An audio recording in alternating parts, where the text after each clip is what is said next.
Hello and welcome to The Lab, a Minecraft podcast where we explore, experiment, and theorize about all things spook Minecraft. I am Minor Thoughts, and with me is my co-host, my brother from down under, the Troj.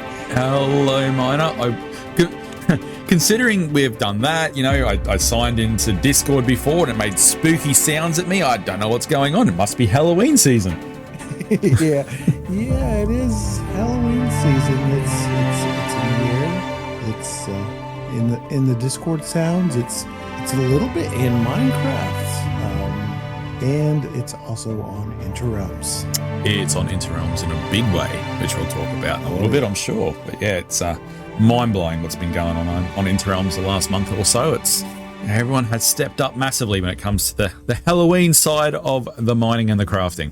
Yeah, I was just before recording, I was on there and there were people. Cobble was on there, which I imagine she was probably up pretty late. There's a couple others that were there. Some of our visitors are people that are coming in for the competition, and yeah, there are things popping up like quickly. It's getting down to the wire in that area, and I'm still not finished, but I'm still excited with what Reimagine and I have going on. It amazed me. We well a month in advance we've come out and said, here's the stuff for Halloween. We race to get the whole area all ready so people start the 1st of October. Everyone can start doing their builds. If you don't know, we're doing like a big build competition, and 3 days out from end, and people are still going, oh, we should probably start now. And it's like, okie dokie. I don't even think Cubsy started yet. He reckons it's not going to take him long, but it's like, Cubsy, come on, what are we doing? Yeah, but we want to get into that more here in a bit. What I'd like to discuss a little bit is the newest news from the latest, I guess you'd call it the winter drop for Minecraft. It seems more like it should be a Halloween drop. Because of the creaking, which we mentioned in one of the previous episodes. But at first we thought that was it. We got the creaking in the biome and that was it. But just recently in the latest snapshot, we got something else. For me personally, I don't think it was ever going to be just that. I think if anything that we've seen, whatever they announce or they show, there's always something else that they're working on. But I do feel with maybe a little bit of it, they've sort of taken some thoughts into consideration from the feedback, namely add some more life to the area, to the Pale Garden. And that's why they're bringing in this, I don't know what it's called. It's a new flower into the game. And it's closed during the day and it opens up at nighttime. So sort of like a bioluminescence sort of thing. It's an absolute amazing feature. I wish it would be a light source, like a low-level light source. I think would be great. It's not a light source. It just emits light, but it's not a light source. But interesting concept, this sort of flower that looks different at different times of the game. Right. They're really going all in on this time of day where in the Pale Garden, all the spookiness, all the life is during the night. And I was just talking to Reimagine today. I'm sure you're going to have once this gets added to Interrealms, that you're going to have people saying, please don't sleep, I'm harvesting, please don't sleep.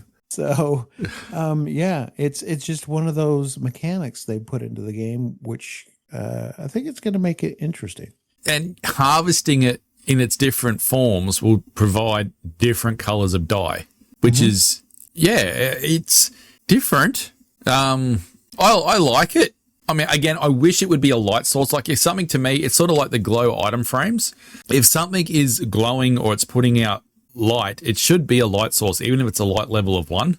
And I think these sort of things would be great from the perspective of, hidden lighting. that we talk about, we don't always like torch span. We don't like having lighting being obvious as a builder.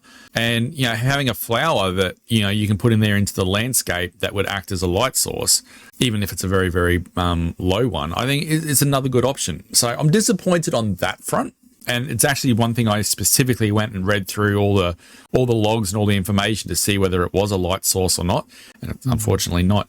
But yeah, the thing I do like is it's not just a flower. It has got a use. It changes. I like it. I do. I think it's a good addition, and it's definitely going to help fill out that new biome, which, let's face it, it did feel like it was just a reskinned dark oak forest. But now, you got the hanging moss, or we call it here in Australia the old man's beard. Like you got the hanging moss, you got the new moss blocks on the ground. Now you've got these flowers. Yeah. I like it. It's sort of building that new biome out and giving it a personality that may have been a little bit lacking. Right. I believe it's called the eye bloom. Anybody, if I'm wrong, correct me in the comments. I believe it's called the eye bloom. And just kind of a side note about it being a light source. I really do think it should be a light source, because I find it strange that the regular brown mushroom gives off a light level of 1. Yeah. Do the maths on that one, please. Yeah. I mean, and that was just, discovered a couple updates ago. And it's a mechanic that I am actually using on Interrealms for a slime farm, because nothing else will spawn in this area because of the light level. When they changed it to, it has to be 0 for mobs to spawn. Slime will spawn in any light level. So the mushroom gives off a light level of 1, and that's all that spawns there. I think that's probably why with the new flowers that they haven't made it a light source, because basically it would make that whole new biome basically not spawning any mobs, and they don't want that. So that's probably why they don't. I don't know. Maybe there's a way around it. I don't know. But to me, it's a shame that it doesn't. From the perspective of a builder, which, it would be good to have more options for hidden lighting. Like when they brought in the glow lichen, it was like, yes, we now have something that we can sort of hide. That's not, it's not a block that we have to hide into something. It's not a block that we have to cover up with carpet. It's something that we can sort of hide behind something that's not so obvious, that will put out some light. And we can, light up our builds subtly with some subtle lighting that, makes it spawn proof. Having something, another form of a hidden lighting in the form of a flower, I think would have been nice. Same with the torch flowers. I think, the torch flowers, it's in the name, people. That should give out a light, and that was someone's made, there's a mod for that. Someone has indeed made a mod for torch flowers to put out light. And I'm sure we'll get a mod too for this new flower too that'll be able to put out light as well. But from a vanilla perspective, yeah, it would have been nice to see it as a light source. But I mean, and then there's also the creaking. There was a change there. Some of the feedback on the creaking, that it was kind of slow. So I believe they did up the speed of it. It still doesn't do a whole lot of damage, and really, you can nullify it, by just digging a hole, and it can't get out. I'm hoping that changes. I mean, I want this mob to be scary enough. It's meant to be kind of scary, kind of spooky, but right now it's kind of just like, an annoyance in the Pale Garden. Yeah, but to be fair, I don't think we want it to be another warden, and I think the warden should be a warden, and we shouldn't have a top level version of the warden. And, I've heard other people say, oh, it's just an annoyance. Yeah, but a creeper's an annoyance, a skeleton's an annoyance, a zombie's an annoyance, they're designed to be annoyances. To me, this one differs from the fact that there are uses for it. There's a redstone use now. Where, the closer that the creaking gets to is it called the heart, that new block? Right. The stronger the redstone signal is. And, just thinking, because, I've got a project coming up that I've delayed from the last world, or like a big mini game sort of thing. which originally intended it to be like Vault Hunters Vanilla, but someone's beat me to the punch on that. So now I'm pivoting the idea into something else. But there's mini games ideas that you could utilize, with that mechanic. And obviously also now you need it for the newer blocks. The it's not amber. What is it? The new resin blocks. Resin blocks, which we'll talk about because I've got some very definitive thoughts on those. I don't think we need it to be a warden level scary, warden level tough. And considering we're going into this place to get the new wood type, we're going into this place to potentially get the new resin blocks, we're going to this place to get the new flowers, and you can only harvest some of this stuff in this sort of area. I don't know whether we really want to have a big bad, a boss level fight, just to go and harvest some wood. Like, wood access for all, in my opinion. More wood for all. Yeah, I know. I think though it needs a little something extra. I mean, the skeleton, it's it can sometimes be pretty accurate. The bog skeleton will slow you down. Zombies can call in more reinforcements. Creepers are annoyances, but they do quite a bit of damage. So I think it needs a little something extra. I don't know what that is, but hopefully, we'll see. Maybe a couple more tweaks here and there. I think that's assured. Like, we're still a fair way away from the drop. So I do think that, we'll probably see some more changes, more additions, maybe some new things. I know we definitely were not expecting the resin blocks. And that dropped this week. Right. And those resin blocks, I'm usually accepting of anything new. There are people that just if it's something new, they're like, I just don't like that. We've already got acacia. We've already got red sandstone. Why do we need another orange block? Now, maybe, there were changes with blocks throughout different snapshots before the full release. So you might see a toning down of its vibrancy, I guess you'd call it. Yeah, I think, look, I don't mind a new block in any palette, really. Like, terracotta comes in. Why do we need a new set of grey blocks? We've already got concrete. It's a different sort of grey. This is a different sort of orange. It's a different block. It's a different colour in the spectrum. So that can only ever be a good thing, and plus, there's a brick variant. So, you don't necessarily get a brick variant with acacia. So true. I'm sure it's got uses and stuff like that. My thought when I first saw it was, the vibrancy. We're getting another purple block here, which no or very little people actually ever use for anything.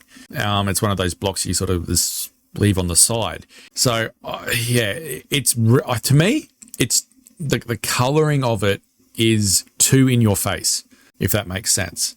I think it needs to just be tweaked just that little bit because it is out there. It is out there. A good block to me is one that can have use in multiple different scenarios, in shading, in gradients. Just because it's a compost, it doesn't mean it can't be used as a different block in a different context, But the colouring helps all towards that. And this one, I think, is sort of more of a niche colour the way it is at the moment. But how you obtain those blocks, by hitting the creaking, and then I guess it grows on the trees. It's part of the particles now that it will. You can harvest this resin, and it reminds me a little bit of the, what do you call it? Cherry blossom petals, where you can place them on the ground. You don't have to necessarily craft it. I mean, you can take the resin and smelt it and turn it into the ingots or bricks, and then, do the other blocks. But you can take the resin by itself and place it down on the ground. Oh, can you? Yes. Yeah, right. There is one thing about that that I saw Phoenix MC or Phoenix SC.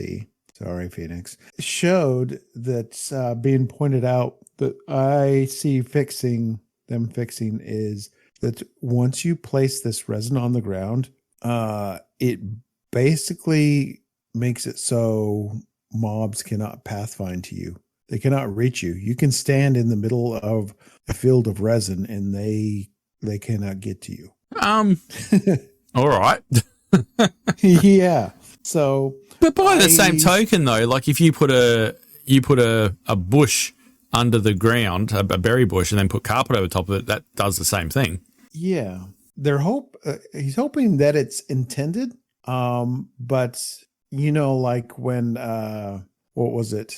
They first introduced the warden, and they started tweaking the warden to where it couldn't cross. Like some mobs cannot cross tracks. Yeah. Berry bushes and whatnot. But yeah, if that's intended, I think it probably get tweaked a little bit also. Yeah, I wasn't aware of that one. I have no concrete thoughts, but I mean, just off the top of my head, if it is intentional and that's the way it stays, I think there's definitive uses for that. Yeah. In farms or in a few different things, you'd be able to direct mobs a specific way. You got another way of stopping mobs. You got another way of sort of like in the last world, one of my shops, I had no doors on the front, but I had, berry bushes under the ground, under carpet, so that, mobs would not come into the shop if, they happen to spawn. So, it's another option for something like that. Yeah, look, I don't know. Let's see what they do with that, whether it's intentional or not. One last thing that I saw that it was mentioned, and it was by by a person that we had here on the podcast, Ray's Works. He's hoping that resin gets used with some kind of redstone use. What he had suggested was being able to use slime on pistons and sticky pistons. And I kind of threw it out there. I said, what if you could have a resin piston and it was the only piston that could move tile entities in? And he's like, yes, because they already have that in and there's a mod that you can do it in Java. But what if we had that functionality in Java vanilla, to be able to move things like chests and shulkers and whatnot with a new piston. Yeah, I saw that exchange on Twitter and thought, yeah, interesting. But I'm sure we'll definitely find out some more things, more changes, more thoughts. And it always happens, they announce something, they start dropping the snapshots, people play with it and come up with ideas and thoughts, and then, we sort of go from there. But I think all in all, I was happy with it being a drop and just the biome, and was fully not expecting anything more than that. But they are, and I think people are coming around and saying, yeah, this is going to be a decent drop. So, but see what else happens. It comes down to as well, we've got a whole new wood varieties, a whole new wood structure there. We're getting new blocks again with the resin. We're getting a new flower. Mojang, you're adding more blocks to the game. Please, can we have inventory looked at? Because you're compounding the problem now with more variety. We need inventory really, really soon. Yeah, it seriously needs to be in the next drop after this one. Well, did you see what I discovered on Interrealms on my last stream, which was on Friday, at time of recording, on my Friday night stream? I maybe have caught a little bit of that between truckloads at work. So we do have on the Interrealms, we have a Zoomer's inventory mod. I think it's I don't know what it's called now. Item swapper? That's it, thank you. Item swapper. And I discovered by accident, and I know this is probably old news to some, but it was very new news to me. You can actually pick blocks out of shulker boxes in your inventory. So if you're building something, how you can block pick with the middle mouse button? Yeah. It'll actually take the blocks out of the shulker boxes in your inventory with that mod. And Right. But that is going to make things far easier. Like it should almost be a vanilla feature. But you have to have those shulker boxes in your inventory. They can't be like sitting on the ground or No, correct. Yeah, must be in your inventory. Now, I had a look as that would have been useful when I was building my Halloween build on Interrealms.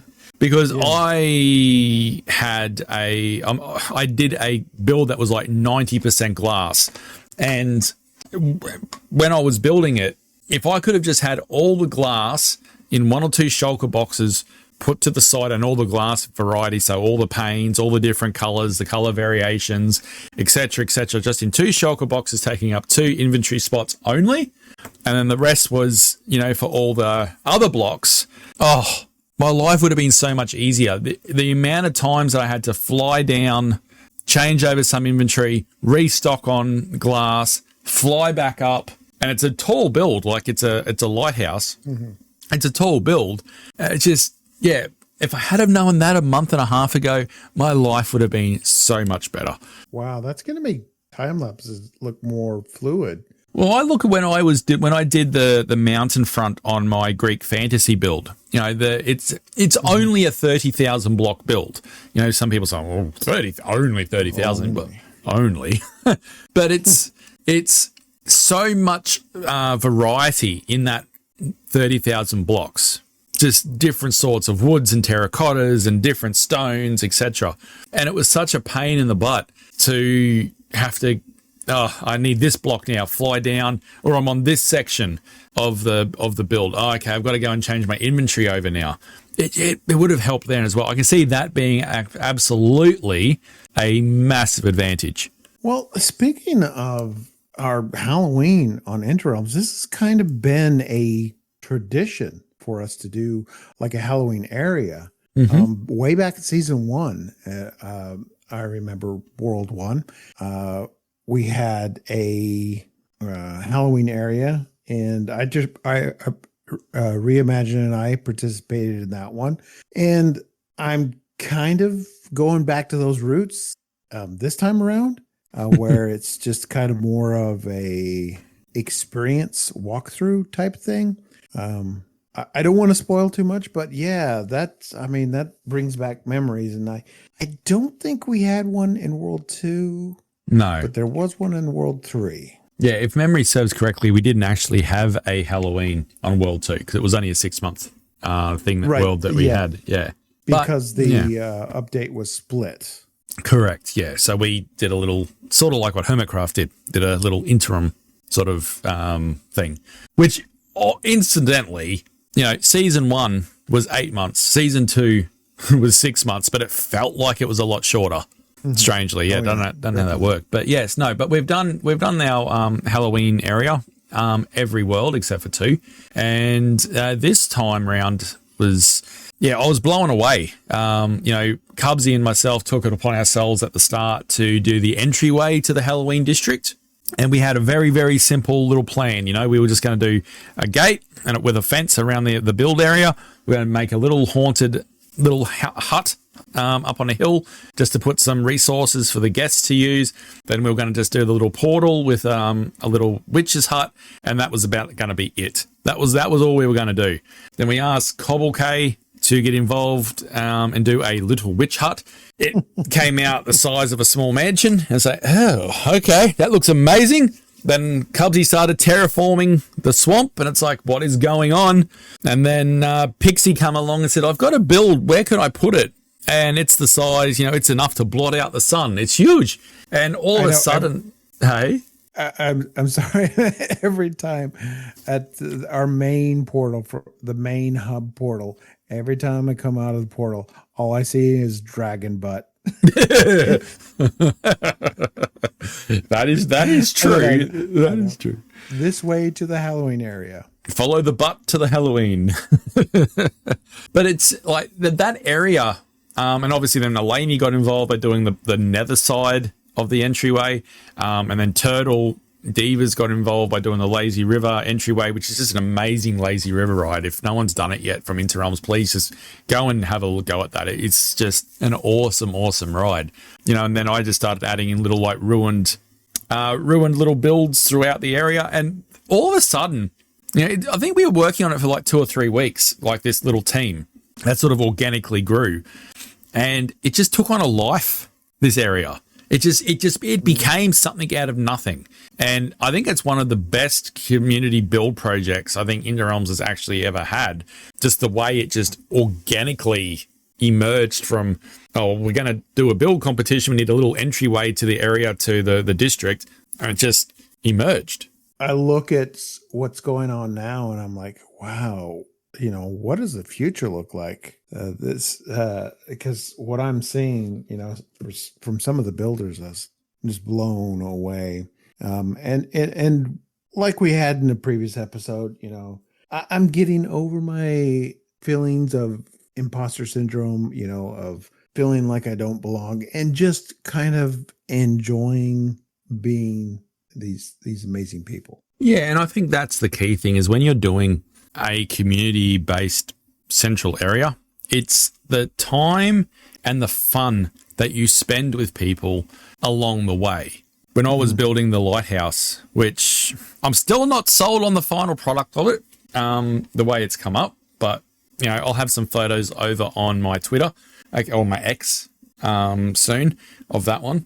But the interactions I had with Pythro, with AJ, 2 of the guests on the server, just things that came out of the blue. This whole event, for the whole thing, working with Cobble from the start of the entryway area, as we were both working in the build district itself. A little thing come up between me and her. We'd see each other when we first log on. It's hi Cobble, hi Troj. Shoot each other with an arrow and move on. It's become like this little thing between us, and I've really enjoyed that. But also we've sort of got, we shared photos of our builds before they were built just to get feedback from each other. So we've sort of developed this colleague association on builds now, and we sort of I've really enjoyed getting to know Cobble on that level, because obviously she's one of the newer members of Interrealms, and it's just been an absolute pleasure working with her in that way. And if you, again, we've mentioned her a few times in the last few episodes, but if you head over to YouTube to Cobble K, I think Cobble K Building or Cobble K Game or something, Cobble K, I'm sure you'll find her. Just absolutely fantastic builder, and that's the thing I think is, it's the community vibe and feel of this sort of a project when people get together. It's really great to be part of. Yeah, I'm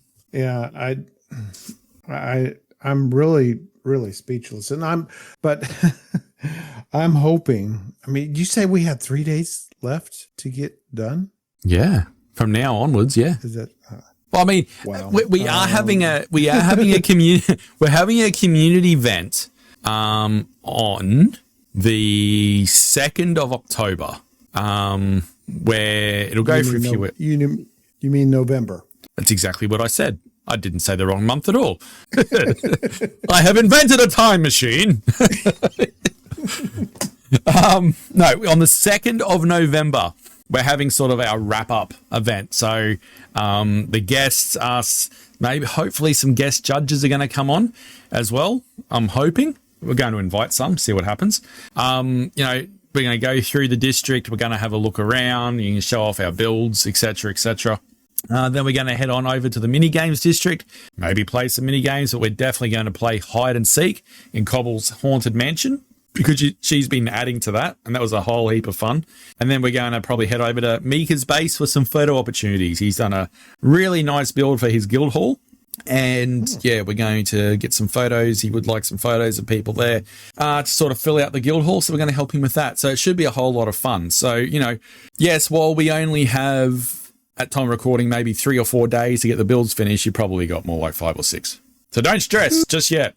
Okay, because that we have a lot. Reimagine I have a lot of armor stand work to do still. We're getting there. Maybe we should wrap up recording then to allow you some time to get onto that. Well, sleep first, and then I'll get to. I still got tomorrow. Got the day off tomorrow, all Sunday, and we're gonna work on it. Well, except for that one thing. We've got another thing. That one thing. Which we're not talking about yet, but maybe in the new year there might be another podcast. Cough, cough. But yeah, that's another thing. Yeah, and it is spooky. And it's nothing to do with the Addams Family. Right. Yeah. It's not kooky. anyway, I got nothing.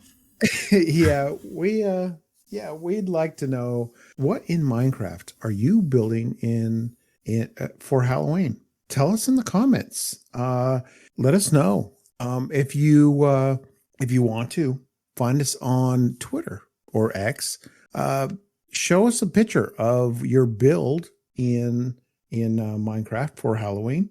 You can do that on the Discord.